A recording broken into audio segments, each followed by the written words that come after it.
சேலம் மாவட்டம் வெள்ளையூர் பகுதியைச் சேர்ந்த மாடுபிடி வீரர் தாமஸ் ஆல்வாய் எடிசன் அவர்கள் குமரபாளையத்தில் நடந்த ஜல்லிக்கட்டில் காளையை பிடிக்க களத்தில் இறங்கிய போது மாடு முட்டி அவர் காயப்படுறாரு. அந்த களத்தில் இருந்த வீரர்கள் அனைவரும் அவரை தூக்கிட்டு ஆம்புலன்ஸ்க்கு எடுத்துகிட்டு ஓடுறாங்க. ஆனால் அந்த கமிட்டி குழு, அந்த ஜல்லிக்கட்டு நடத்தின கமிட்டி குழு உரிய மருத்துவ வசதிகள் அங்கே ஏற்படுத்தலை. அதனுடைய விளைவாக அவர் அங்கேயும் இங்கேயும் அலக்கடிக்கப்படுறாரு. அங்கேருந்து நாமக்கல் மருத்துவமனை கொண்டு போகிறாங்க. அங்கேருந்து மறுபடியும் ஈரோடு அரசு மருத்துவமனை கொண்டு வராங்க. இது எல்லாமே கண் துடைப்பாக நடக்கப்பட்ட ஒரு விஷயமாகத்தான் நம்ம கருதுகிறோம். காரணம் என்னென்னா, அந்த பையனுக்கு மாடு கழுத்தில் முட்டியிருக்கு. முட்டின உடனே அங்கேருந்து பெருவாரி ரத்தம் அதிகமான இதாகிருக்கு. அங்கே உரிய சிகிச்சை ஸ்பாட்டில் அவங்க கொடுத்துருந்தாங்கன்னா அந்த பையன் நேரம் உயிரோடு இருந்திருப்பார். ஆனால் எனக்கு தெரிஞ்சு இவங்க கூட இருந்த தோழர்கள் சொல்கிறத பார்த்தா அந்த பையன் அந்த இடத்துலையே உரிய சிகிச்சை இல்லாமல் இறந்ததாகத்தான் நமக்கு தெரியுது. அந்த கமிட்டி குழு தன் மேலே இருக்கக்கூடிய குற்றத்தையும் தவறையும் மறைக்கிறதுக்காக இவங்ககிட்ட ஒரு மருத்துவ சிகிச்சை பண்ணுற மாதிரி ஒரு நாடகத்தை இவங்க முன்னாடி அரங்கேற்றிருக்காங்க. இவங்க எல்லாமே படிப்பறிவற்ற பாமர மக்களாக இருக்கிறாங்க.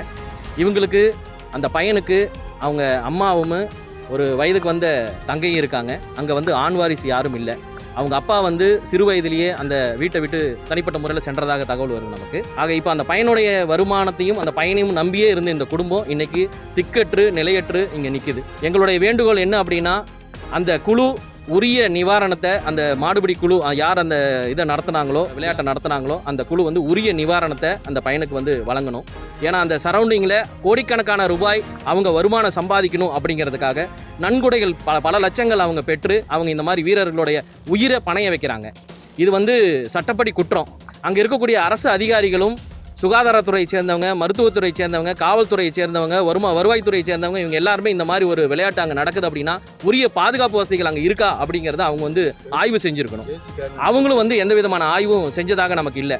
வெறும் ஒரு ஆம்புலன்ஸ் ஒருத்தரை மட்டும் வச்சுக்கிட்டு நூற்றுக்கணக்கான மாடுபிடி வீரர்களுடைய உயிரை பணைய வச்சு இவங்க லட்சக்கணக்கான ரூபாய் லாபம் அடையணும் அப்படிங்கிற கருத்தில் பயணம் பண்ணுறது இது மிகப்பெரிய குற்றமாக நாங்கள் விடுதலை சிறுத்தைகள் கட்சி சார்பாக நாங்கள் கண்டனத்தை இது பண்ணுறோம். இன்னைக்கு அந்த பையன் உயிரிழந்ததுனால அவங்களுடைய அம்மாவும் வயதுக்கு வந்த தங்கச்சியும் இன்னைக்கு நடு ரோட்டில் நிற்கிறாங்க. இவங்களுடைய வாழ்க்கைக்கு என்ன இனி நம்ம செய்ய போகிறோம் அப்படிங்கிறது ஒரு கேள்விக்குறியா இருக்குது. கட்சியின் சார்பாக நாங்கள் வைக்கக்கூடிய ஒரே ஒரு வேண்டுகோள், தமிழக அரசினுடைய மாண்புமிகு முதல்வர் ஐயா முத்துவேல் கருணாநிதி ஸ்டாலின் ஐயா அவர்களுடைய முதல்வர் நிதியிலிருந்து இந்த குடும்பத்துக்கு நிதியை வழங்கணும் அப்படிங்கிறத வச்சு ஒரு கோரிக்கையை வைக்கிறோம். அது மட்டும் இல்லாமல் இந்த பொண்ணு டிகிரி படிச்சிருக்கு. இந்த பொண்ணுக்கு ஒரு அரசு வேலை கொடுத்து அந்த குடும்பத்தை இனி வாழ்றதுக்கு அவங்க ஒரு வழிவகை செய்து கொடுக்கணுங்கிறது தமிழ்நாடு அரசுக்கு விடுதலை சிறுத்தைகள் கட்சியின் சார்பாக நாங்கள் கோரிக்கை வைக்கிறோம்.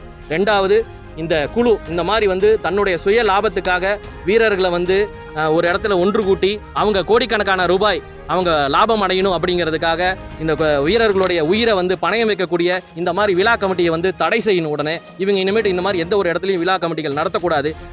அரசு அதிகாரிகள் அதுக்கு உறுதுணையாக இருக்கக்கூடாது.